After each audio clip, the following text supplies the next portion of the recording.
Hello, vibrant living alchemists. Jean Catherine Carlson here, and it is about 12:11 Pacific time, and I'm wondering how things are in your world today.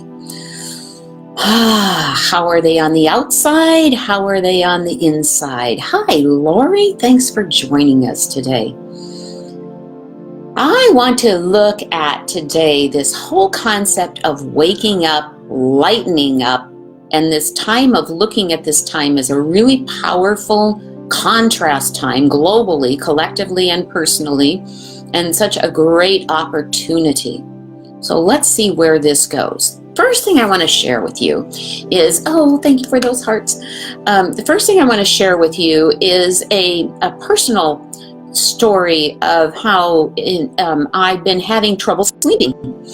And the other night I was in the midst of middle of the night anxiety and all of that kind of stuff that comes and knocks on our doors in the middle of the night. And what I heard clearly was, stay awake during the day so you can sleep at night. Wake up during the day and stay awake in the day so you can sleep at night. Now, here's the mischief of all that. There's a level at which globally we are being asked to wake up, wake up, wake up, wake up. We're getting slapped all around saying, wake up, wake up, wake up. The thing I love about dreams is dreams, our nighttime dreams, actually come to wake us up, which I think is just hysterical because we're sleeping and the dreams are saying, wake up. This is a major wake-up call, and yet I want this to wake up call be lighter, be an invitation. Maybe part of the wake-up call is like, don't take yourself so seriously.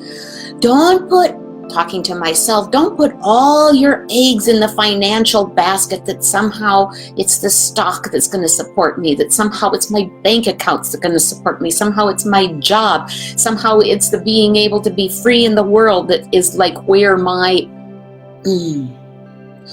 value is.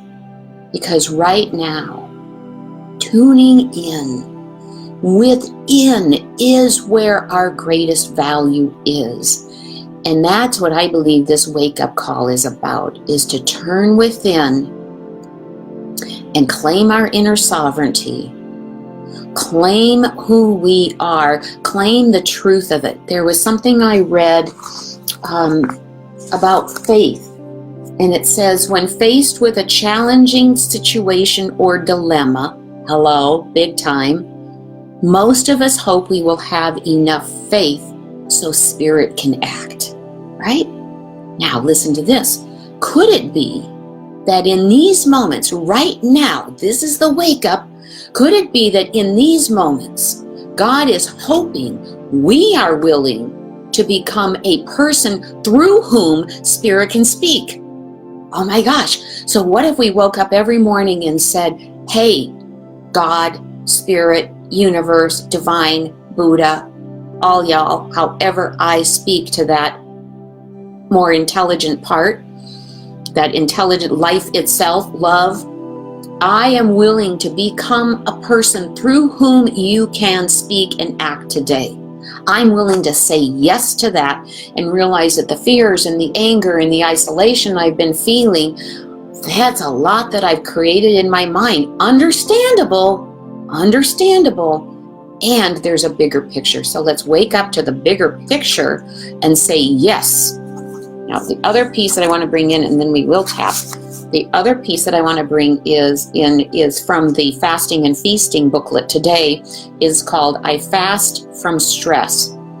Like, how do we do that in these times? Well, let's take a look at this.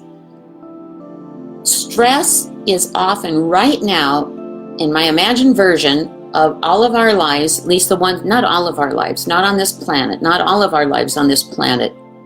There are some on this planet, and we send love out to them right now, who are sick, who are dealing with a stressful, potentially life-threatening situation. And so for those people, thank God for these nervous systems that we have that do go into fight or flight to give us the energy to move through those times. So if you are in that situation, may you be well, and may we be grateful for that nervous system that calls you up and wakes you up and gives you the energy to do what needs to be done.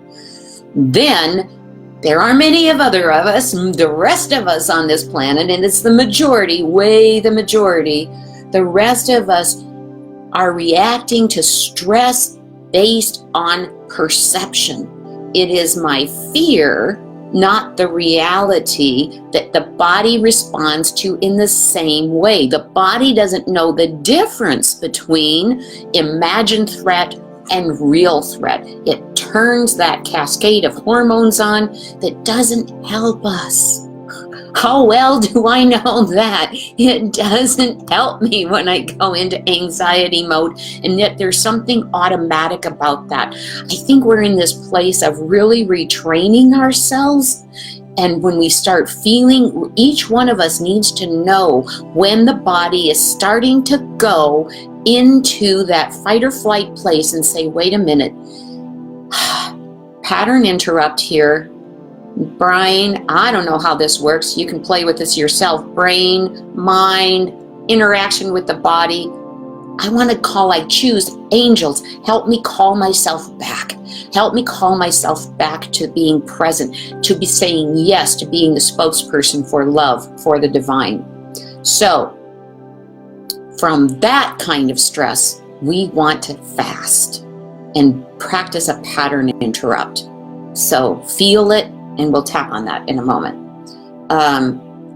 My biggest desire right now is to have a mind that's active and in service to the heart, and the body relaxed. Can you imagine what it would be like if we could wave a magic wand right now and everyone on this planet stop for a moment, breathe, and say, wow, I can let the mind be in service of love of the heart. The body can relax. Let's see what wisdom comes from that place. So let's just practice that right now. Breathe in with me. And out. And go to the bottom of the breath. And in this place, I know for myself, the body feels more relaxed, more calm, everything slows down, and it's an opportunity to say, what's possible now?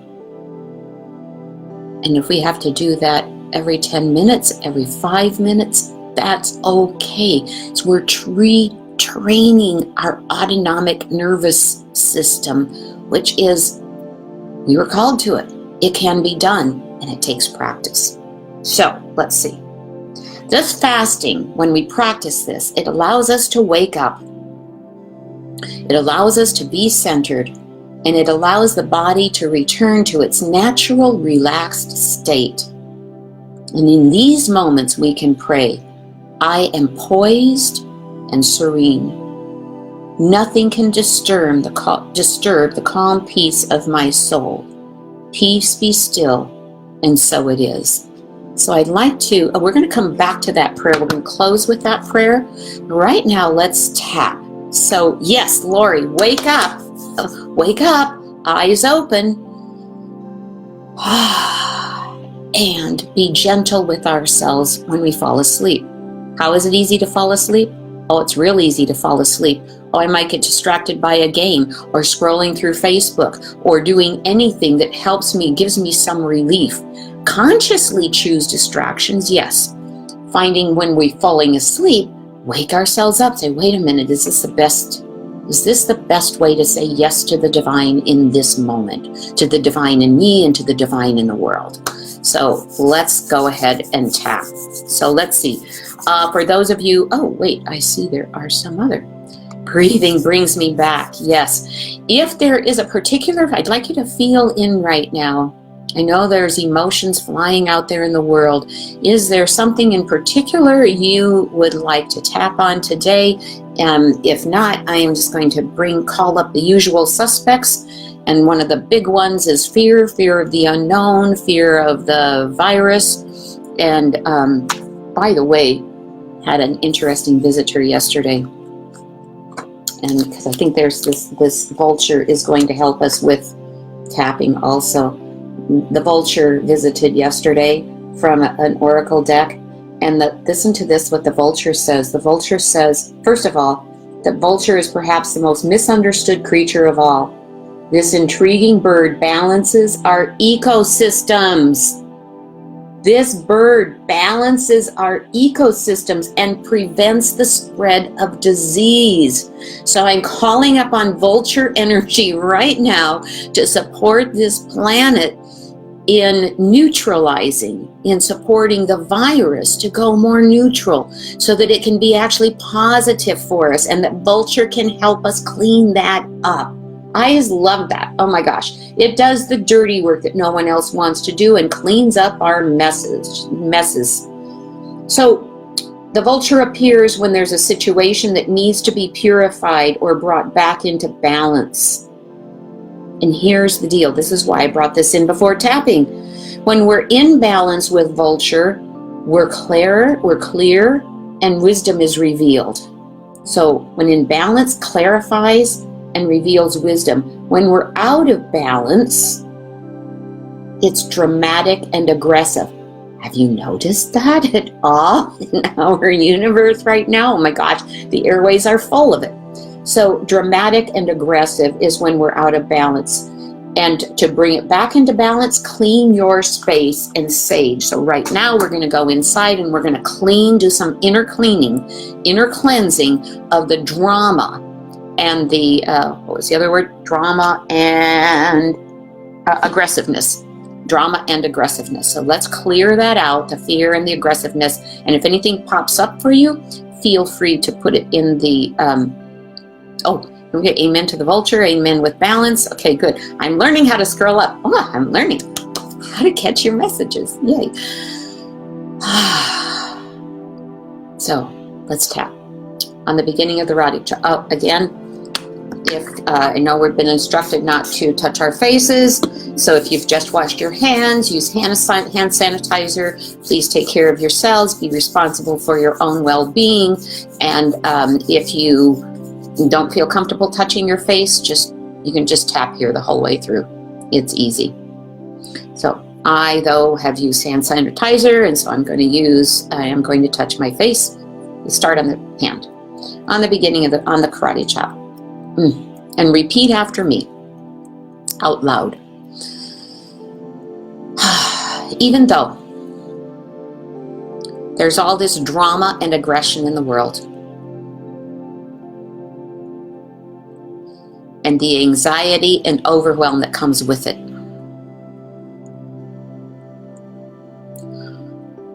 I want to love myself, forgive myself, and radically accept myself anyway. Okay, and just shake that energy out.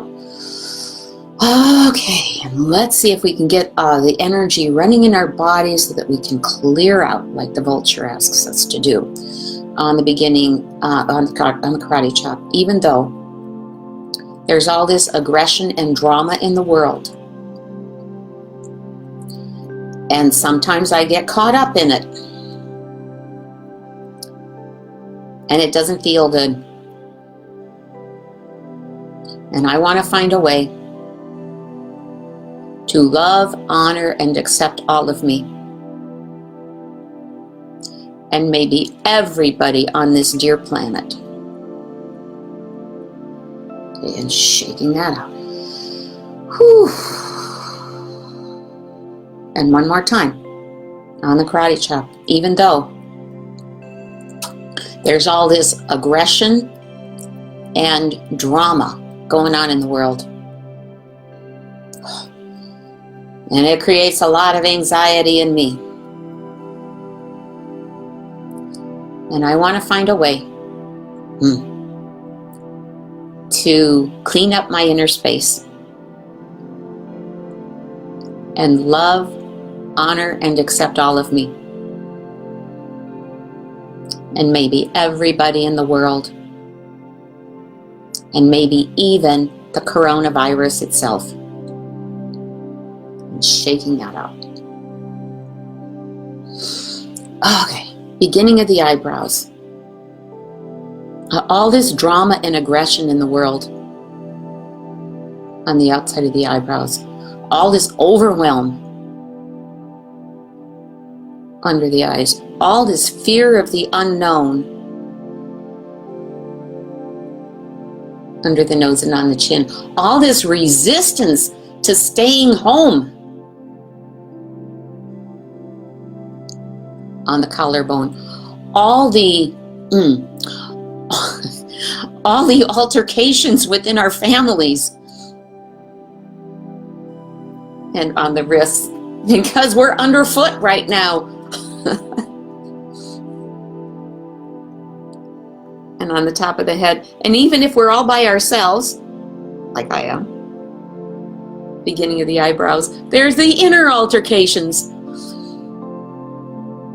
on the outside of the eyebrows. This inner drama under the eyes, this fear of the unknown under the nose and on the chin. I can't take it anymore on the collarbone. Of course I want to go to sleep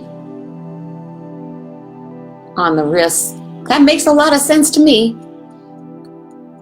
Just numb myself out. And on the top of the head. But I know that's not going to help. And shaking that up. So we did that round on that pure issue with what we're feeling. Okay, so yes, that's just what we're feeling. So now we're going to go back into what's possible.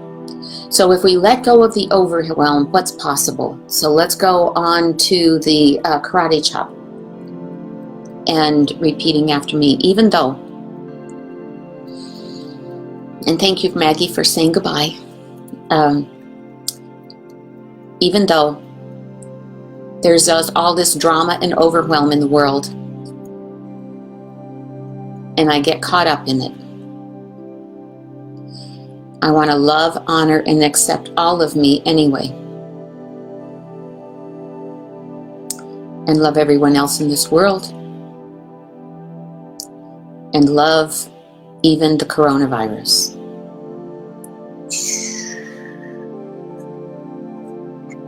Okay, beginning of the eyebrows.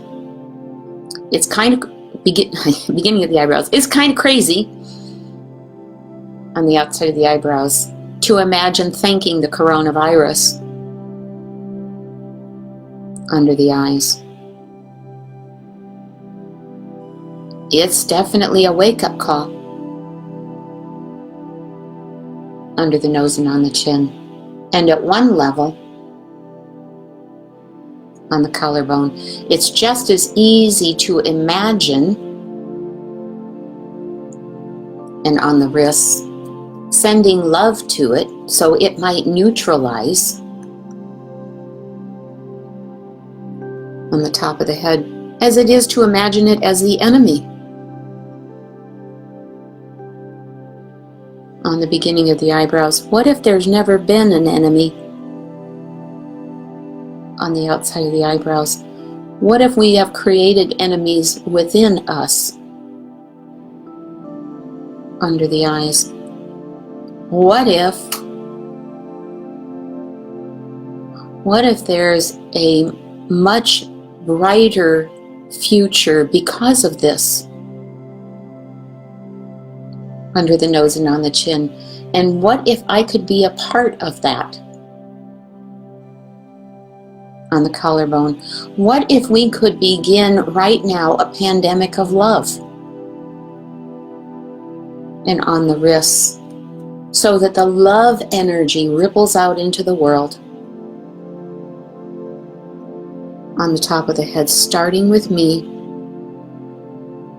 beginning of the eyebrows, starting right now. On the outside of the eyebrows, starting inside me. Under the eyes, I invite the vulture spirit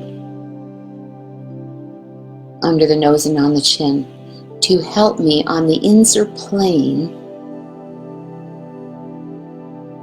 to bring clarity, to bring love, to allow creative solutions for me and the world. Okay, shaking that out.